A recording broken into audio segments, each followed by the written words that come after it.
கடந்த ஒரு கிழமைக்கு முன்பதாக நாங்கள் ஒரு வீடியோவை வெளியிட்டிருந்தோம். அந்த வீடியோவிலே நாங்கள் சொன்ன விடயம்தான் இந்திய பிரதமர் நரேந்திர மோடி அனுர்குமார் திசாநாயக்கவனுடைய அழைப்பை ஏற்று எதிர்வருகின்ற ஏப்ரல் மாதம் அளவில் இலங்கைக்கு வர இருக்கிறார். குறிப்பாக எதிர்வருகின்ற உள்ளூராட்சி தேர்தலுக்கு முன்பதாக அவர் இலங்கைக்கு வருவார் என்கின்ற தகவலை நாங்கள் வெளியிட்டிருந்தோம். அந்த வகையில் இன்று ஒரு செய்தி வெளியாகி இருக்கிறது.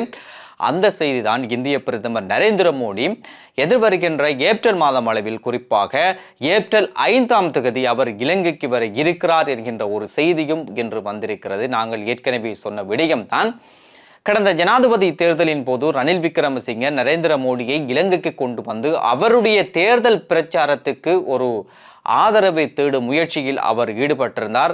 இலங்கைக்கு வருமாறும் அந்த காலப்பகுதியிலே அவர் அழைத்திருந்தார். ஆனால் இந்திய பிரதமர் நரேந்திர மோடி அவருடைய அழைப்பை ஏற்கவில்லை. ஜனாதிபதி அனுர்குமார் திசாநாயக்க ஜனாதிபதி ஆனதன் பின்னர் அவருடைய முதலாவது விஜயமாக இந்திய விஜயம் அமைந்திருந்தது. அந்த இந்திய விஜயத்தின் போதும் இந்திய பிரதமர் நரேந்திர மோடியிடம் இலங்கைக்கு வருமாறு ஒரு அழைப்பை விட்டிருந்தார். அந்த அழைப்பை இப்போது இந்திய பிரதமர் ஏற்றிருக்கிறார்.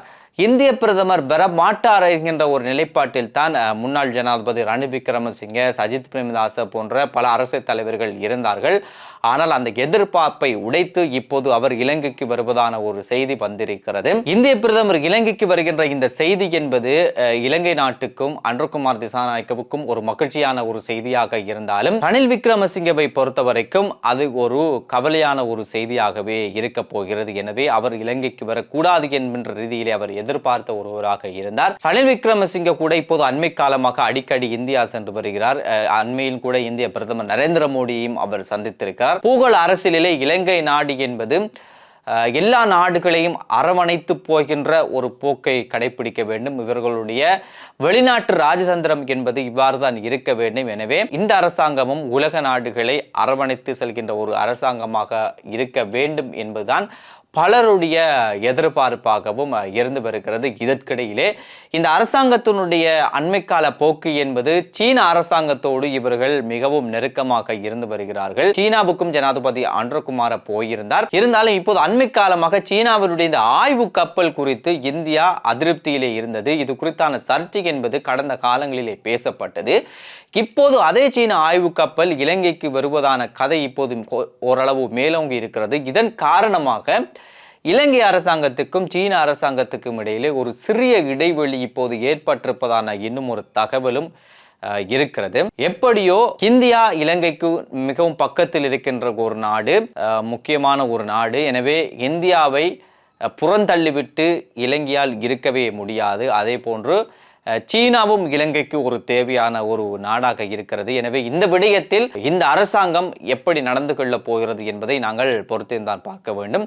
அதே போன்று இந்த காலகட்டத்திலே கனேமுல்ல சஞ்சீவனுடைய கொலை விவகாரம் தொடர்பிலே இசாரா செவ்வந்தியை போலீசார் பல நாட்களாக தேடி வருகிறார்கள். இன்னும் அவர் கிடைத்த பாடிலே. அவர் இந்தியாவுக்கு படகு மூலம் தப்பித்து சென்றிருப்பார் என்கின்ற யூகங்களும் பேசப்பட்டு வந்தாலும் அது குறித்தான தகவலும் இன்னும் உறுதிப்படுத்தப்படவில்லை. இன்னும் அவரை தேடிக்கொண்டுதான் இருக்கிறார்கள். அவர் இருக்கும் இடத்தை சொல்பவர்களுக்கு அவருடைய ரகசியங்கள் பாதுகாக்கப்பட்டு அவருக்கு 1 மில்லியன் ரூபாய் பணப்பரிசு வழங்கப்படும் என்று இலங்கை போலீசார் அறிவித்தாலும் இப்போது அந்த பணப்பரிசை 1.2 மில்லியன் ரூபாவாக இலங்கை போலீசார் அதிகரித்திருக்கிறார்கள். அவரை இருக்கும் இடத்தை துப்பு கொடுப்பவர்களுக்கு 1.2 மில்லியன் ரூபாய் பணத்தை இவர்கள் அதிகரித்து இப்போது அறிவித்திருக்கிறார்கள்.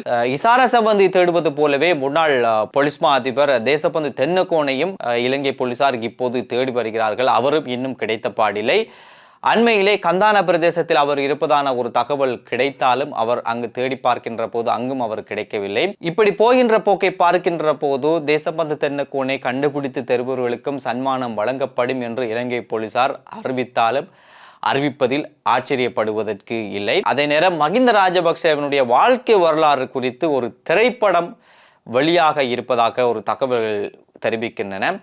திரைப்படம் மட்டுமல்ல, அவருடைய வாழ்க்கை வரலாறு குறித்தான ஒரு புத்தகமும் அதற்கு மேலாக அவருடைய வாழ்க்கை வரலாறு குறித்தான ஒரு குறுந்திரைப்படமும் வெளியாக இருப்பதான செய்திகள் வெளியாக இருந்தன. இது தொடர்பிலே நாமல் ராஜபக்சவிடம் ஊடகவியலாளர்கள் கேட்கின்ற போது ஆமாம், அவர் தொடர்பான அந்த திரைப்படம் ஒன்று வெளியாக இருக்கிற தொடர்பான தயாரிப்பு பணிகளில் ஈடுபட்டு கொண்டிருக்கிறோம். இதில் நடிக்க விரும்புவர்கள் வந்து நடிக்கலாம் என்கின்ற ஒரு கருத்தையும் அவர் வெளியிட்டிருந்தார். இப்படியான ஒரு சூழ்நிலையில் இப்போது டொனால்ட் ட்ரம்பும் ஜனாதிபதி அன்ரகுமார திசாநாயக்கும் ஒரே காலகட்டத்தில் ஒரே காலப்பகுதியிலே அதிகாரத்தை கைப்பற்றிய 2 ஜனாதிபதிகளாக இருக்கிறார்கள். டொனால்ட் ட்ரம்ப் இப்போது ஒரு வித்தியாசமான கொள்கைகளை கொண்டு வருகிறார். அவர் முழுக்க முழுக்க பொருளாதாரத்தை நோக்காக கொண்டு செயற்பட்டு வருகிறார். ஒரு பொருளாதார போரை அவர் ஆரம்பித்திருக்கிறாரா என்கின்ற அளவுக்கு ஐரோப்பிய நாடுகள் இப்போது விமர்சித்து வருகின்ற அளவுக்கு அவருடைய கொள்கைகள் இருக்கிறது. டொனால்ட் ட்ரம்ப் கனடாவிலும் ஒரு பொருளாதார போரை ஆரம்பித்திருக்கிறார் என்கின்ற கதையை கனடாவும் சொல்லி வருகின்றது.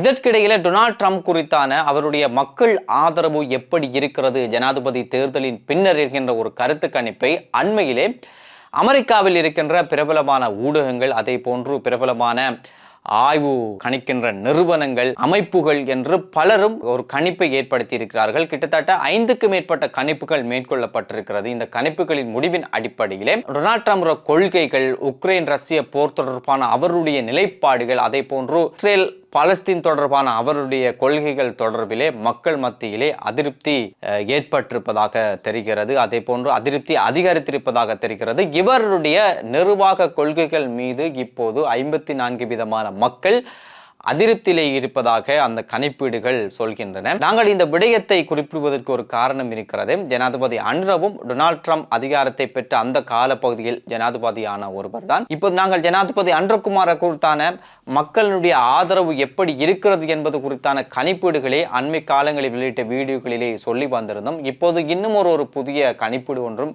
வெளியாகி இருக்கிறது. அந்த கணிப்பீட்டின் அடிப்படையில் பார்க்கின்ற போது ஜனாதிபதி அன்ரகுமார் திசாநாயக்கவுக்கு கடந்த ஜூலை மாதம் இருந்ததை விட கடந்த ஜூலை மாதம் 24% ஆதரவு இருந்தது. இப்போது அந்த ஆதரவு என்பது 64% அதிகரித்திருப்பதாக அந்த கணிப்பீடு சொல்லுகின்றது. வெரிட் ரிசர்ச் என்கின்ற நிறுவனம் தான் இந்த கணிப்பீடை எடுத்திருக்கிறார்கள். இந்த அளவிலே பார்க்கின்ற போது டொனால்ட் ட்ரம்பை விட ஒப்பிட்டு பார்க்கின்ற போது மக்கள் ஆதரவு என்பது இலங்கையிலே ஜனாதிபதி அன்ரகுமார் திசாநாயக்கவுக்கு அதிகரித்திருப்பதாகவே தெரிகிறது.